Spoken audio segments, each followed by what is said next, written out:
Doktor, deməli dərimdə quruluq olurdu, saçlarım tökülürdü, ayaqlarda ağrı olurdu və bir hematoloqa müraciət elədim. Və dedi ki, bu dəmir defisiti ilə əlaqədardır. Halbuki mənim qan dəyərlərim tam normada idi. Belə simptomlar, sadalınan simptomlar, yəni saçların tökülməyə meyilli olması, dəridə quruluğun olması, qəbizliyə meyilliyin olması, ayaqlarda ağrıların olması doğrudan da dəmir defisitli anemiya üçün xarakterik olan simptomlardır. Bu simptomlar ola bilsin ki, qan dəyərləri üst-üstə düşməsin. Nəyə görə? Bu latent formalı dəmir defisitli anemiyada olan simptomlardır və diaqnozu qoymağı inkar etmir.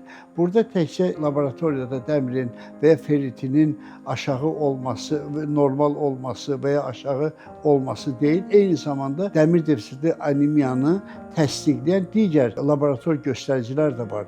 Onlar da bir yerdə yoxlanılandan sonra dəqiq diaqnozu qoymaq olar və xəstəni dəmir defisitli anemiya xəstə kimi müalicə etmək olar. Yəni bu səhv anlayış olmayıb.